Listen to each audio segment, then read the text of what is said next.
Abra sua Bíblia comigo, lá em 1 Coríntios, no capítulo 3. 1 Coríntios, capítulo 3. Quem já achou, diga eu achei. Quem não achou, diga misericórdia. Eu vou dar mais um tempo para você encontrar a primeira carta que Paulo escreveu aos irmãos que estavam lá na cidade de Corinto. Vou dar um tempo para você. Você que está com dificuldade, quer aprender a manusear a palavra com mais facilidade, o seu lugar é na escola bíblica. Domingo, 8h30, 8 horas. 8 horas, estou falando assim, brincando, porque a escola começa mesmo às 8, mas eu vejo que os irmãos deixam para chegar 8h30, 9 horas, mas o horário da escola é 8 horas. Então, chegue às 8 para a gente orar junto, para a gente meditar na palavra antes da aula, tá bom? 8 horas da manhã. Domingo que vem não tem, porque tem Santa Ceia, mas no outro tem aula. Já fica aqui o convite para você participar com a gente. Você que já encontrou o capítulo 3, leia comigo, por gentileza, o versículo 9. 1 Coríntios, capítulo 3, versículo 9. Quem já achou, diga aleluia. Quem não achou, diga glória a Deus. Ah, o irmão ainda não achou. O versículo 9 diz assim: pois nós somos colaboradores de Deus e vocês são lavoura de Deus e edifício de Deus. Amém? Vamos orar? Senhor, essa é a tua palavra, nós cremos que a tua palavra é a verdade. Por isso que nessa hora a nossa mente está alerta e o nosso coração está receptivo para receber a poderosa e sempre viva semente da palavra de Deus. Nós te pedimos nessa noite para que o teu Espírito Santo ilumine o nosso entendimento, de maneira que consigamos compreender as verdades eternas que fluem do texto sagrado, que a nossa mente e o nosso coração, Senhor, sejam como uma terra fértil, onde a semente do Evangelho cairá e germinará e produzirá frutos em nossa vida, frutos de arrependimento, de justiça, para que o nosso caráter seja forjado à semelhança do caráter de Jesus, e a cada dia mais nos tornemos parecidos com aquele que é a nossa referência, com aquele que é a nossa maior inspiração, que é Jesus Cristo. Assim nós oramos nessa noite, e com fé nós te agradecemos em nome de Jesus. Amém. Você pode se sentar no seu lugar, fique à vontade. Irmãos, vocês bem sabem que nós estamos com uma série de mensagens aqui em 1 Coríntios. Nós já avançamos aqui 2 capítulos, estamos no início do capítulo 3, eu acredito que nós não conseguiremos concluí-lo hoje, mas nós vamos até onde o horário nos permite. Eu quero pedir a você que, por favor, mantenha a sua Bíblia aberta, é muito importante que você não feche a sua Bíblia. Antes de nós avançarmos, eu tenho um compromisso de não recapitular com quem não falta, então eu não vou recapitular, mas eu preciso sempre falar do que motivou Paulo a escrever essa carta aos nossos irmãos que estavam na região de Corinto.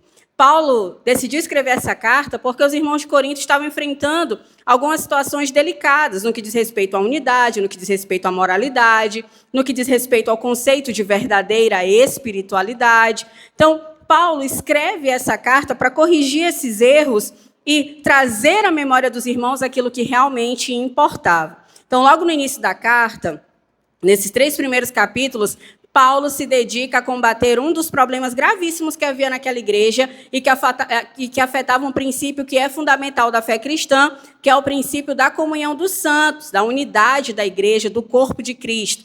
Porque a igreja de Corinto, mesmo sendo uma igreja poderosa em Deus, era uma igreja dividida. E essa divisão se dava por causa de preferências. Preferências por um líder ou por outro. Então, nós vimos aqui que, no que diz respeito ao contexto daquela cidade, Corinto era uma cidade grega, portanto, por estar naquela realidade, eles valorizavam o intelecto, valorizavam a sabedoria humana, assim como antes de se converterem, eles tinham seus filósofos de estimação, prediletos, pessoas que eles seguiam e se dedicavam a ouvir. Ao se converter ao Evangelho, ao conhecer Jesus, eles trazem esse partidarismo, essa mentalidade de que um é melhor do que o outro, de que determinado filósofo é melhor do que outro, que um pensador é mais capaz ou mais inteligente, portanto, mais sábio do que outro. Eles trazem isso para a igreja, criando partidos na igreja. Tínhamos ali o partido de Pedro, o partido de Apolo, o partido de Paulo, o partido de Cristo. Então, Paulo, ao perceber esse problema, escreve. Esses 3 primeiros capítulos, Paulo tem argumentado com os irmãos acerca da gravidade desse problema que estava acontecendo na igreja. E aqui no capítulo 3, Paulo já caminha para encerrar, de certa forma, esse assunto. E eu quero pedir a você que acompanhe a leitura comigo na sua Bíblia, porque Paulo vai falar agora, vai começar a falar a respeito dessa liderança superestimada, que é tida como muito importante, colocada, inclusive, acima de Cristo. Então, Paulo começa a falar sobre esses líderes e de que maneira eu e você, não apenas os irmãos que estavam em Corinto, mas como eu e você agora devemos lidar com a liderança, devemos enxergar líderes, pessoas em posição de autoridade na igreja, pessoas que são influência para nós, que são importantes para nós. Então é importante que nós atentemos para isso, porque o fato de eles cultuarem homens, de prestarem culto à personalidade, é que a igreja estava dividida. Nós não podemos cometer o mesmo erro hoje, porque só há um Deus, só há alguém, só uma pessoa que merece a nossa devoção, a nossa adoração, a nossa entrega, e esse alguém é Cristo. Nenhum outro homem, por mais usado, por mais poderoso em Deus que seja, merece estar nesse lugar, ou é digno de estar nesse lugar. Apenas a Cristo toda a honra, toda a glória e toda a adoração. E é exatamente isso que Paulo vai começar aqui a falar com os irmãos, levando-os a pensar sobre esses homens que eles tanto valorizavam e que estavam colocando no lugar de Jesus. Então, eu quero pedir a você que acompanhe a leitura comigo a partir do versículo 5. Paulo diz no versículo 5, afinal, quem é Paulo? Quem é Apolo? Somos apenas servos de Deus, por meio dos quais vocês vieram a crer. Cada um de nós fez o trabalho do qual o Senhor nos encarregou. Paulo já vem tratando com eles uma questão relacionada à imaturidade, à carnalidade, e agora ele avança para o ponto principal no que diz respeito à argumentação contra a divisão, levando-os a refletir sobre isso, e ele faz isso com uma pergunta. Ele diz, afinal, quem é Paulo? Quem é Apolo? E ele mesmo responde, ele diz, somos apenas servos de Deus, por meio dos quais vocês vieram a crer. Paulo aqui vai usar algumas figuras que são comuns às pessoas daquela época. Paulo vai falar de servo, vai falar de lavoura, vai falar de edifício, vai falar de incêndio, mas para frente a gente vai ver isso, e vai falar de templo, que são figuras, ilustrações que logo criam uma conexão com as pessoas daquela época, porque estava diretamente ligada à realidade que elas estavam vivendo. Então, a escravidão, nós bem sabemos que durante muito tempo a escravidão era algo aprovado, era algo legal. Hoje não. Hoje nós bem sabemos que todo e qualquer tipo de escravidão é crime, deve ser denunciado. Inclusive, hoje, por mais incrível que pareça, irmãos, nós de vez em quando vemos notícias, não é mesmo? De pessoas que são resgatadas de uma realidade análogas à escravidão. Geralmente são crianças ou adolescentes que vêm do interior, enviadas pelas suas famílias, e são criados ali com a promessa de que vão estudar, com a promessa de que dessa maneira eles vão conseguir um futuro melhor aqui, mas, ao contrário disso, são mantidos como escravos, sem direito a nada, sem a liberdade, sem salário, sem educação. Então, em atividades análogas à escravidão, nós vemos isso acontecer até hoje. Há outros tipos de escravidão moderna, que são resultados de tráfico humano. Enfim, ainda hoje isso acontece, porém não de forma legal. Ao contrário, ao ser descoberto, deve ser denunciado e os responsáveis devem ser presos e responder pelos seus crimes. Só que houve um tempo na história em que a escravidão era algo comum. E, no que diz respeito ao mundo antigo, ter um servo, ter um escravo era algo comum, fazia parte do cotidiano. Paulo está usando esse exemplo porque era algo comum aos irmãos daquela época, que logo entenderiam o que Paulo quer explicar.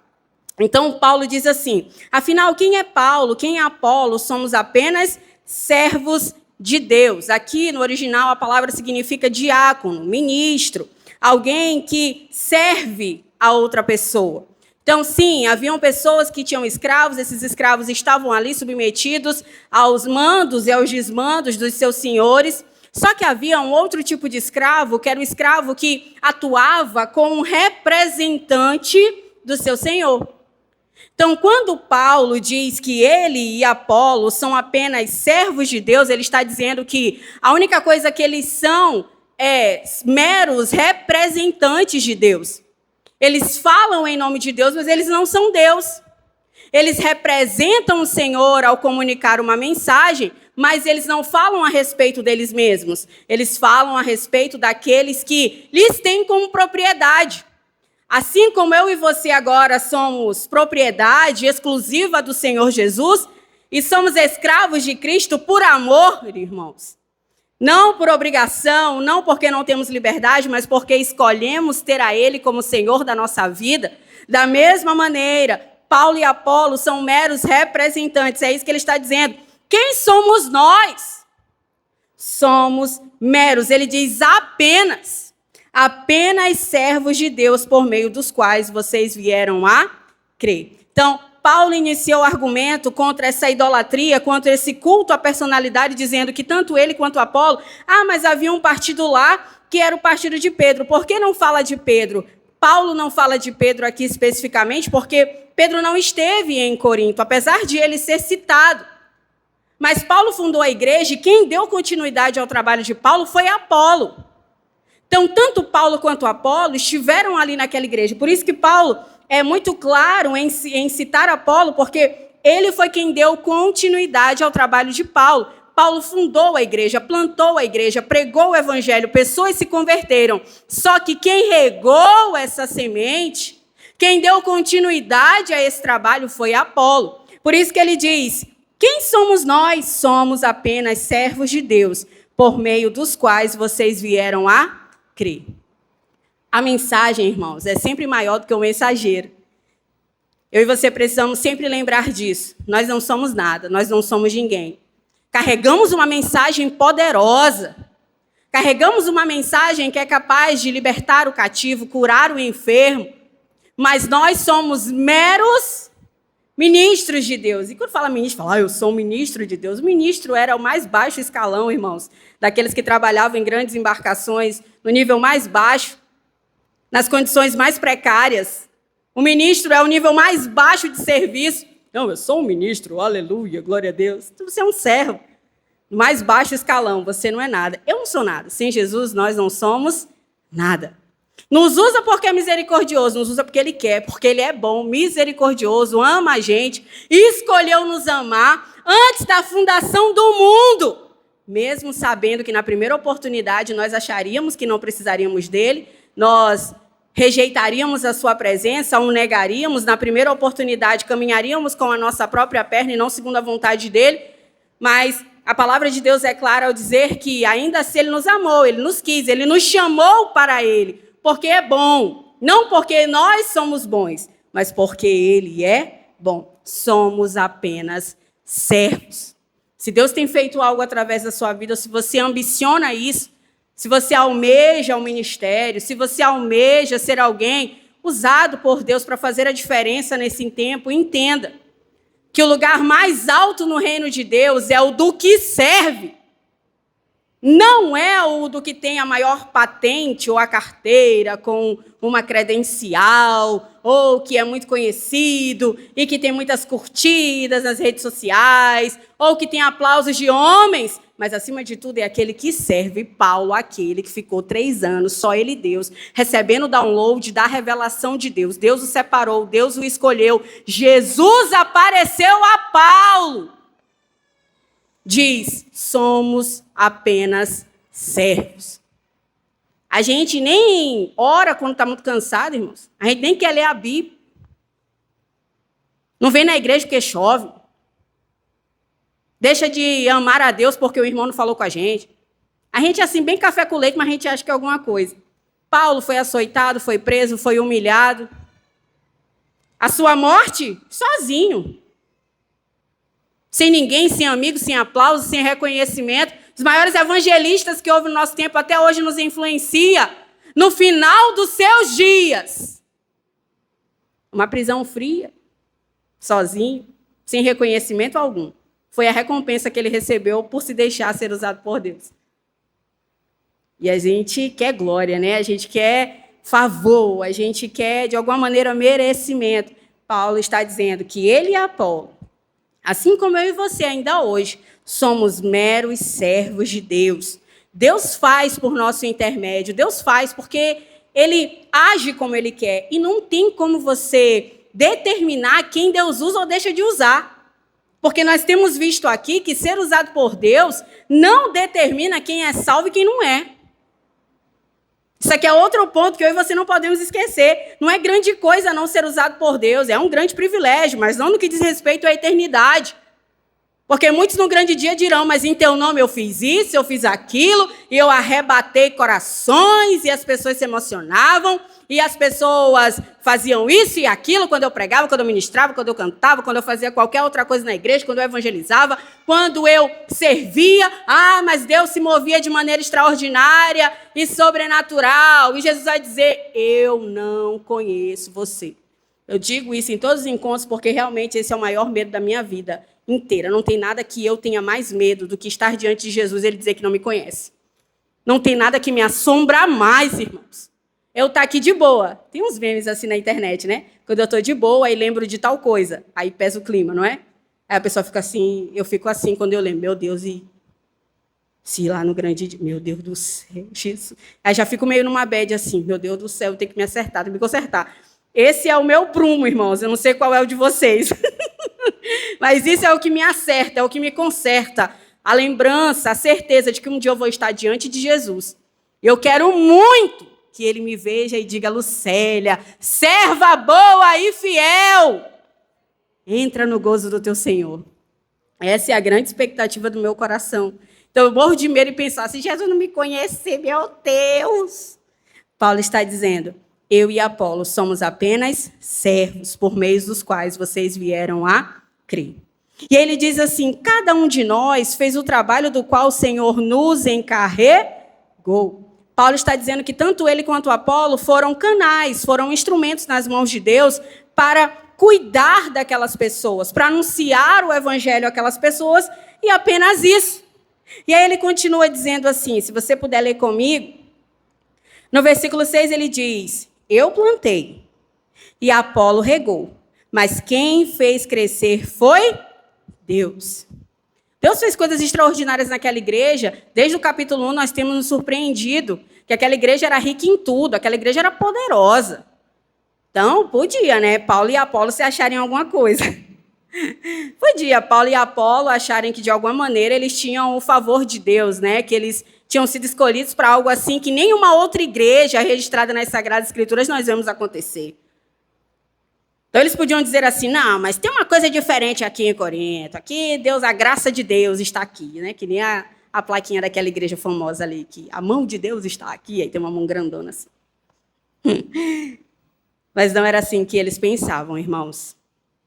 Eles entendiam que tudo que Deus fazia, fazia pela sua infinita misericórdia e pela sua vontade soberana. E ele reforça isso no versículo 6, quando ele diz, eu plantei e Apolo regou, mas quem fez crescer foi Deus. Paulo dizendo que ele não é mais importante do que Apolo, Apolo não é mais importante do que ele, assim como nenhum dos dois são mais importantes do que Pedro, que também era um outro partido que tinha naquela igreja, porque cada um cumpriu o seu papel no tempo devido, segundo a vontade soberana de Deus, e isso já nos dá uma lição também, já nos ensina algo de que no reino de Deus não existe ninguém que é maior, nem ninguém que é menor, não existe hierarquia no reino de Deus, irmãos. Todos nós somos irmãos. A única coisa que um líder tem mais do que uma ovelha, do que alguém que só frequenta a igreja, é responsabilidade. Porque a quem muito é dado, irmãos, a quem muito é dado, muito é cobrado. A única coisa que um pastor, um líder, tenha mais do que... Porque as pessoas pensam, ai, que tem uma graça, que tem um favor diferente, que tem uma unção, tem uma coisa que fulano tem que ninguém tem. Todos nós temos a unção do santo. Todos nós somos templo do Espírito Santo de Deus. Todos nós somos filhos amados de Deus. Então não tem diferença. O homem é que faz essa diferença porque ainda age na carnalidade. Assim como os irmãos ali de Corinto agiam. Com um pensamento como se não fossem crentes, como se não fossem cristãos, como se não tivessem nascido de novo, com preferencialismo, com partidarismo, levando em consideração mais o exterior do que o interior, levando em consideração mais homens do que a Cristo. Paulo está dizendo algo para nós, irmãos, e algo que eu e você não podemos esquecer. Ele está dizendo que ele não é mais importante do que Apolo, Apolo não é mais importante do que ele, porque tudo que aconteceu naquela igreja é resultado da vontade de Deus. Deus foi quem operou através da vida deles. Ainda que a gente se esforce, irmãos, ainda que a gente seja talentoso, e ainda até que a gente consiga ir até um determinado ponto na força do nosso braço, no carisma, no jeito e na performance, a gente nunca vai conseguir chegar tão longe ou fazer de maneira tão extraordinária quando temos a graça de Deus, o favor de Deus e o direcionamento do Senhor. Paulo e Apolo estavam na dependência de Deus. Deus foi quem operou coisas extraordinárias no meio daquela igreja. Por isso que Paulo diz, eu plantei e Apolo regou, mas quem fez crescer foi Deus. É Deus quem dá o crescimento, não é nenhum homem. Não é nada que a gente faça, mas Deus é quem dá o crescimento, irmãos. E aí no versículo 7, se você puder ler comigo, o versículo 7 diz assim, não importa quem planta ou quem rega, mas sim Deus que faz crescer. Paulo está mais uma vez tirando o foco do homem. Alguns diziam, não, Paulo é melhor, Apolo é melhor, Pedro é melhor. Paulo está dizendo, não importa o que os homens estejam fazendo, ou o que Deus está fazendo através de homens, nenhum deles está acima de Cristo, nenhum deles é mais importante do que o Senhor. Ele diz isso aqui no versículo 7, ele diz, não importa quem planta ou quem rega. Paulo está mais uma vez destronando o homem. Porque nesse trono, no trono do nosso coração, irmão, só tem que ter lugar para uma pessoa, essa pessoa é Jesus. Todos os outros ídolos, todos os outros amores que nós tenhamos, irmãos, nós devemos destronar. Só temos que ter um amor. As nossas afeições, a nossa devoção, a nossa dedicação deve ser a um único apenas, e esse alguém é Jesus. Por isso que Paulo está dizendo, não importa de quem você gosta, não importa das suas preferências, não importa o que você acha que é melhor ou o que deixa de ser. O que importa é o que a palavra de Deus diz. E a palavra de Deus diz que Deus está acima do que qualquer homem. E, portanto, Ele é o que realmente importa. Seja Ele agindo através de Apolo, seja Ele agindo através de Pedro, seja Ele agindo através de Paulo, seja Ele agindo através de qualquer irmãozinho aqui da igreja, Deus é o que importa. Cristo é o que importa. Em tudo que nós fizermos, nós precisamos apontar para Jesus, irmãos. Eu acredito que um dos maiores perigos que alguém que está em posição de influência ou de destaque de alguma maneira dentro de comunidades ou em qualquer lugar no mundo inteiro é o ego, né, irmãos? Porque o elogio é uma raposinha. O elogio, assim, que não é direcionado para Deus, se torna uma raposinha que faz um buraquinho assim, bem no pé da árvore bonita, frondosa, cheia de frutos, né? A raposinha vai lá, faz um furinho, e ela começa a sugar toda a seiva, toda a vida daquela árvore. É algo silencioso, que muitas vezes a gente não percebe, mas toda a glória deve ser dada a Deus. Peça sempre a Jesus. Mais uma vez eu vou dizer, você que almeja a posição de influência, ou deseja fazer algo através do que Deus tem depositado em você, você sabe, Deus tem te chamado, há uma chamada de Deus na sua vida, Deus tem te separado nesse tempo, peça para Ele guardar a sua mente e seu coração, te manter humilde, sem soberba, sem altivez, sem desdenhar do outro, sem diminuir o outro. Somos apenas servos. Não importa quem você é, o quanto você é talentoso, não importa o quanto eu tenho habilidades, não importa de onde eu vi, o quanto eu estudei, o quanto da Bíblia eu sei, não importa quantos seminários teológicos eu já estudei, o meu mestrado, meu doutorado em teologia, não importa. Importa a Deus, irmãos. Pode aplaudir a Jesus.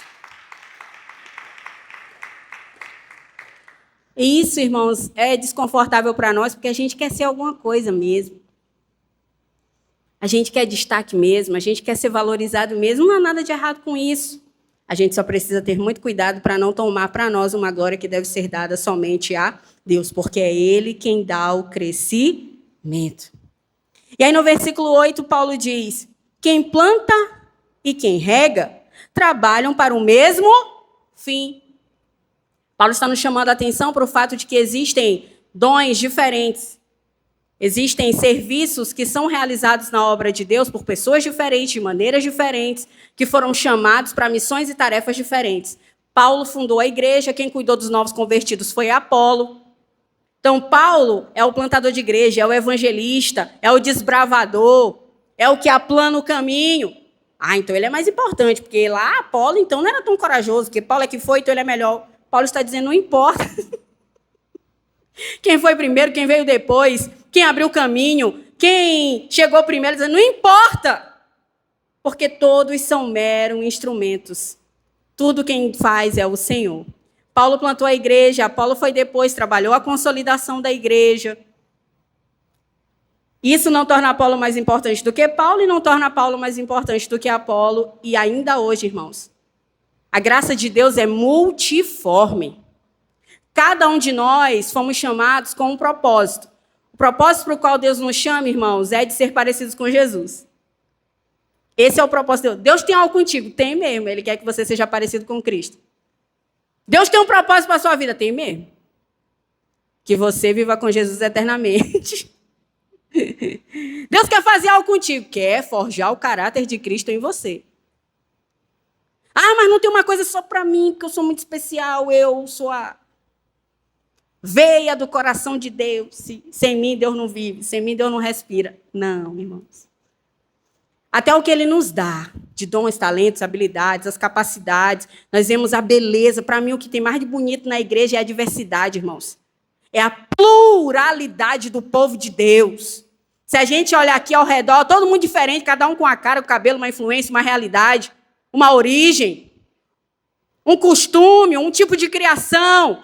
Mas Deus nos une em seu corpo, de maneira graciosa, sobrenatural, milagrosamente, por meio do sacrifício do seu Filho. Só Deus para fazer isso mesmo, né, irmãos? Nos faz viver em comunhão, em unidade, cada um de um jeito. Querendo puxar para o seu lado. Jesus está dizendo, não, puxa para lá, puxa para cá. Querendo separar. Jesus está dizendo, não separa, ajunta. Porque se você está comigo, você tem que juntar. Se você é espiritual, você tem que promover a unidade. Se você é maduro, você tem que parecer comigo. Eu não vim trazer divisão. Eu não vim, de alguma maneira, promover grupinhos ou, de alguma maneira, disputas dentro da igreja.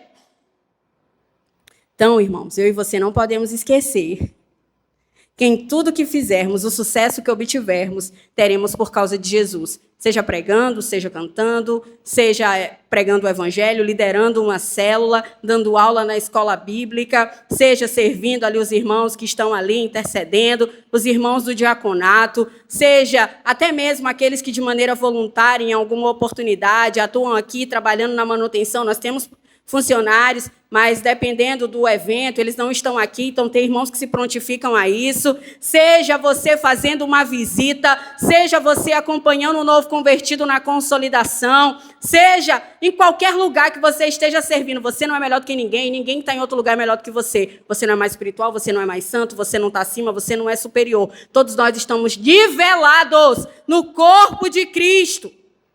É isso que Paulo está dizendo. Vamos parar com isso, né, irmãos? Não, ali tem um negócio diferente. Não, aquilo ali é mais importante, aquilo ali é mais honra, não é? Aquilo ali é mais honroso, aquilo ali é mais importante. Isso não existe.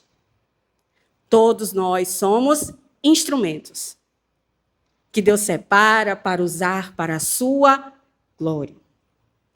Então, Paulo fala, quem planta e quem rega trabalham para o mesmo fim. Todos nós estamos trabalhando para o mesmo propósito, tornar Jesus conhecido, atrair aqueles que ainda não conhecem a Deus, a família de Deus. Estamos todos numa mesma caminhada, numa mesma jornada, irmãos.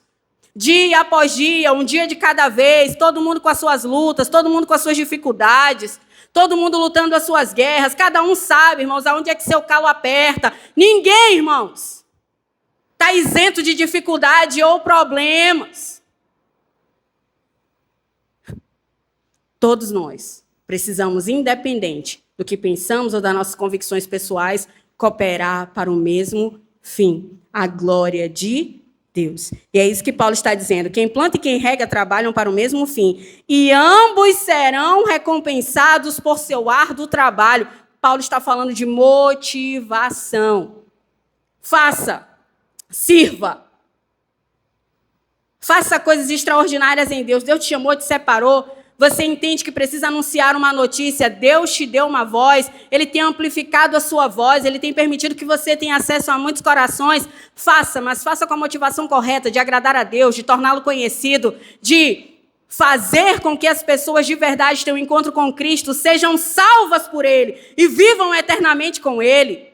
É isso que Paulo está dizendo, porque ele está dizendo, irmãos, que nós seremos recompensados pelo nosso trabalho. Há uma recompensa para aqueles que se dedicam no reino de Deus e que fazem isso com a motivação correta. Mas há também uma recompensa para aqueles que fazem para a sua própria glória ou que fazem de qualquer maneira. Não será recompensado apenas aquele que não faz, que faz bem feito, que faz para a glória de Deus. Mas também há um pagamento, na verdade, a ausência de um pagamento para aqueles que fazem para a sua própria glória ou que fazem com a motivação errada. A gente vai ver isso mais para frente. Mas Paulo está dizendo que há uma recompensa, há um galardão, irmãos. Todos nós receberemos recompensa pelo trabalho que temos feito na presença de Deus, irmãos. Como é que você tem servido? Qual é a motivação do seu coração? O que é que você objetiva quando você serve? Quando você fala sobre o trabalho que você tem feito, você está preocupado em saber de que maneira, algo que eu falo muito aos irmãos, de que maneira o que você faz coopera para o crescimento de toda a igreja local?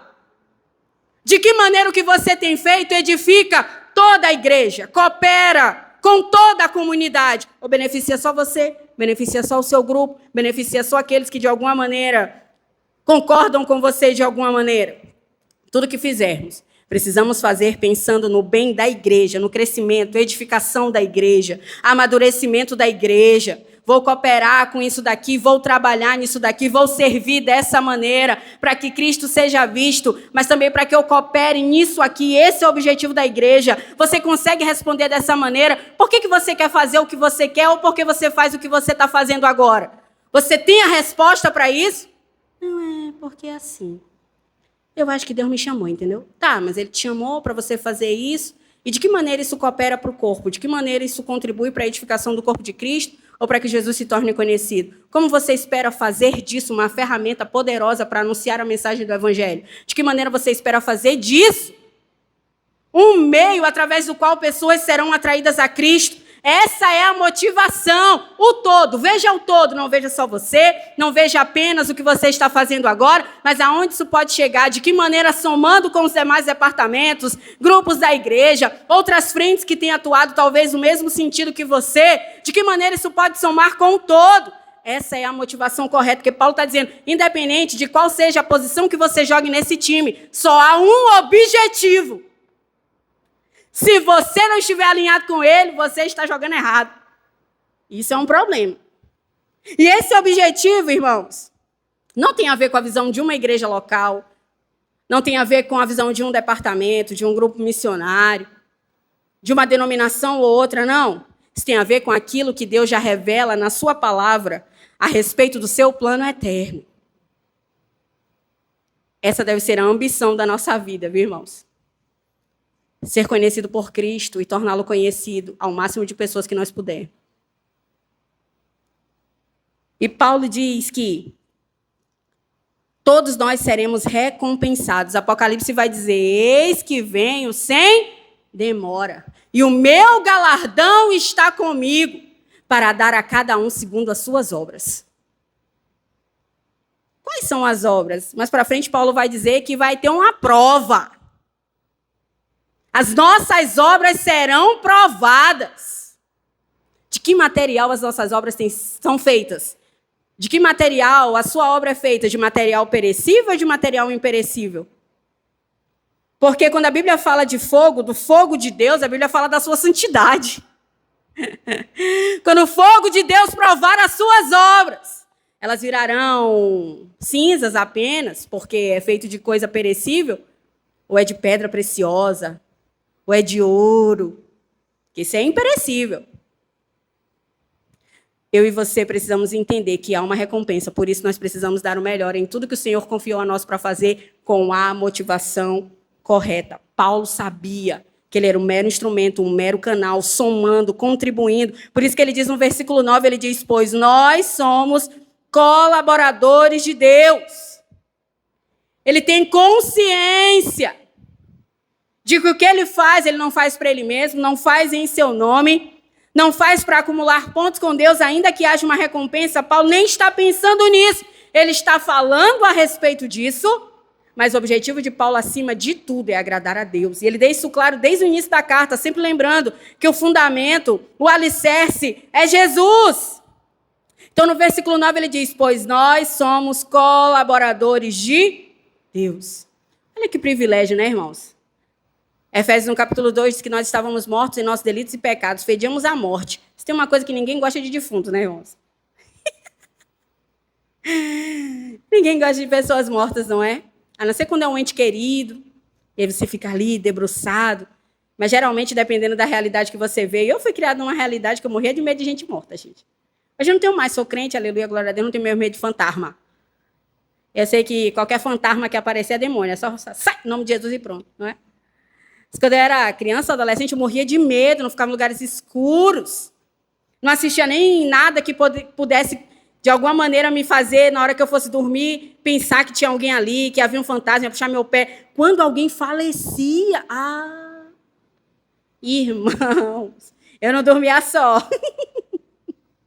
Ainda mais quando era alguém que eu tinha uma certa proximidade. Eu pensava que aquela pessoa ia me visitar, ia querer se despedir. Muitas coisas tinham na minha cabeça com medo. Efésios, no capítulo 2, diz que nós estávamos mortos em nossos delitos e pecados. Você imagina um cadáver de 17 anos. Foi a idade que Jesus me achou. Foi a idade em que Jesus me chamou. 17 anos, mortinha da Silva. Alguns foram achados, pelo amor de Deus, 40, 50 anos. No leito de morte, 80 anos. Não é? Quem é que quer saber de gente morta, gente? Só Deus mesmo. Só Cristo, que é o único que pode nos tirar desse estado de morte. Porque Ele é a ressurreição e a vida, né, irmãos? Porque a palavra de Deus diz que Deus nos amou de um jeito, irmãos, que ninguém jamais vai nos amar. Mas Deus nos amou e nos deu vida juntamente com Cristo. Isso é que é promoção, né, queridos? Fala que nos tira da morte, nos faz assentar com Cristo nas regiões celestiais. E agora Paulo está dizendo aqui que aqueles que estão ali liderando a igreja, ou de alguma maneira servindo, trabalhando, são cooperadores, são colaboradores de Deus. Quem somos nós? Mas Deus conta com a gente. Você entende o privilégio disso e a responsabilidade disso? Não somos nada, mas Deus conta com a gente. Nos chama para Ele e depois nos envia a atrair outros. Dessa maneira, cooperamos com o seu plano. Aí alguém vai dizer assim, não, mas olha, eu não prego o evangelho porque eu não sou evangelista, eu sou mestre. Olha, eu não prego o evangelho porque eu sou profeta. Eu não prego o evangelho. A gente vai ter um capítulo sobre dons aqui em 1 Coríntios, não é mesmo, irmãos? Não vai falar dos dons ministeriais, não. Porque esses dons estão lá em Efésios. E alguns vão dizer, não, mas olha... Irmãos, independente de qual seja o dom que o Senhor tenha te dado, você tem uma responsabilidade. E você precisa se envolver com Deus e na sua obra. Você não pode ser um mero espectador. E você precisa ser um agente de transformação por causa do anúncio da mensagem a respeito de Jesus. Pois nós somos colaboradores de Deus e vocês são lavoura de Deus e edifício de Deus. Paulo está dizendo... Nós somos colaboradores de Deus e Deus nos chamou para cuidar da igreja. Deus nos chamou para dar à igreja o cuidado que ela precisa, como uma lavoura precisa de cuidado, como uma plantação precisa de cuidado. Eu e você, principalmente você que é o mesmo ministério, viu?